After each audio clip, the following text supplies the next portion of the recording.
ब्राह्मण कौन है? भगवद गीता में भगवान श्री कृष्ण ब्राह्मण के बारे में बतलाते हैं।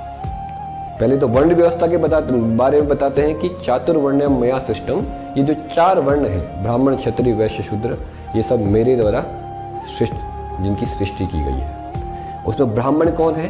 18वें अध्याय में ब्राह्मण के गुणों को भगवान बताते हैं कि सम दम तप शौचम शांतिर अर्जवम ज्ञानम विज्ञानम आसिक्तम ब्रह्म कर्म स्वभावजम। सम का मतलब जिसने अपने मन पे नियंत्रण कर लिया है, दम का मतलब जिसके अपनी इंद्रियों पे नियंत्रण है, तपा का मतलब जो तपस्या का जीवन जीता है, शौचम का मतलब जो अपनी आंतरिक और बाह्य स्वच्छता को बनाए रखता है, शांति यानी जो शांत जीवन जीता है, अर्जवम जो सरल जीवन जीता है, ज्ञानम जिसको शास्त्रों का ज्ञान है, केवल ज्ञान ही नहीं है, उन शास्त्रों का साक्षात्कार भी है, ब्रह्म कर्म स्वभावजम, ये ब्राह्मण के गुणों को बतलाया गया है। और भगवान जब वर्ण व्यवस्था के बारे में बतलाते हैं कि चातुर्वर्ण्य मया सिस्टम गुण कर्म विभाग सा, कि होते कि ये जो व्यवस्था है मेरी चतुर्वर्ण की, ये गुण और कर्मों के आधार पर है। और इसलिए भगवान कहते हैं कि जब कोई भी ब्राह्मण अपने आप को घोषित करता है तो उसमें ये गुण होने आवश्यक है। और उसके कार्य क्या है? मनु संहिता में से कार्य भी दिए हैं, यजन याजन पठन पाठन दान पत्रिका।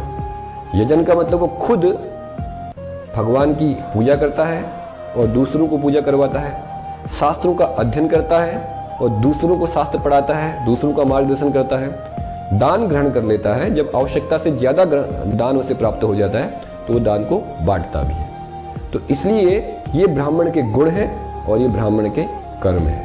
इसके आधार पर निर्धारित किया जा सकता है कि शास्त्र बताते हैं कि कौन ब्राह्मण है। इसलिए केवल ब्राह्मण के अधिकारियों की बात नहीं होनी चाहिए, ब्राह्मण के कर्तव्यों की बात होनी चाहिए। आज वैसे ब्राह्मण का स्थान समाज में उच्च है, ब्राह्मण सारे समाज को दिशा देता है, सारे समाज का मार्गदर्शक होता है। लेकिन आज बड़े ही दुख की बात है कि हम लोग अपने कर्तव्यों के बारे में बात ना करके और अधिकारों के बारे में ज़्यादा बात हो रही है, और इसके कारण ही ये समाज का ये हर्ष हो चुका है। और जो ब्राह्मण है, ब्रह्म जानाति इति ब्राह्मण, यानी वो वास्तव में भगवान को जानता है। जैसे भगवद गीता में श्लोक आता है कि सुनी चव सपाके च पंडिता समदर्शिना, कि वो ब्राह्मण समदर्शी होता है। चाहे हाथी में, गाय में, मनुष्य में, सारे जीव जंतु में वो आत्म तत्व को देखता है। इसलिए ब्राह्मण की उपाधि तो ठीक है, अगर आपको ब्राह्मण का शरीर प्राप्त हुआ है, ब्राह्मण के गुण और कर्म के अनुसार आप जीवन जी रहे तो बहुत उत्तम है। लेकिन इस ब्राह्मण उपाधि को हमें बहुत गहराई से और बहुत गंभीरता से नहीं लेना चाहिए, क्योंकि ये क्षणिक उपाधि है। इस जीवन में शायद आप ब्राह्मण हो सकते हैं, लेकिन आप अगले जन्म में आप अपने कर्मों के आधार पर दूसरा जीवन भी प्राप्त कर सकते हैं। तो इसलिए ब्राह्मण तो ठीक है, लेकिन उसके अलावा ये बहुत महत्वपूर्ण है कि आपकी असली पहचान जो आत्मा के रूप में है।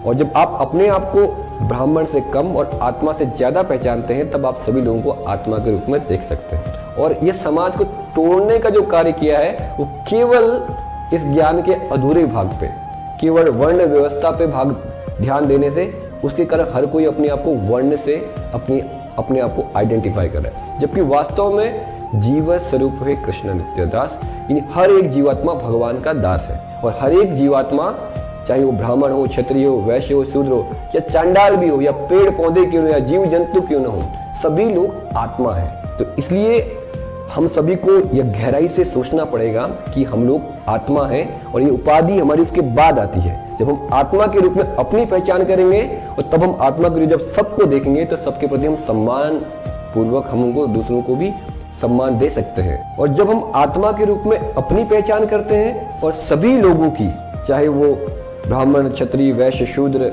या यहाँ तक कि चंडाल क्यों ना हो, पेड़ पौधे क्यों ना हो, जीव जंतु क्यों ना हो, इस आत्म तत्व को जब हम सब लोगों में देखते हैं, तब वास्तव में हम पंडित कहलाते हैं, वास्तव में ब्राह्मण कहलाते हैं। और तब हम सारे विश्व को एक वसुधैव कुटुंबकम, कि सारा विश्व एक परिवार है। जब आत्म तत्व का ज्ञान आता है तब हम, यही वो ज्ञान है जो सारे समाज को एक कर सकता है। और भगवान ने चारों वर्ण व्यवस्था बनाई थी समाज को तोड़ने के लिए नहीं, समाज को जोड़ने के लिए।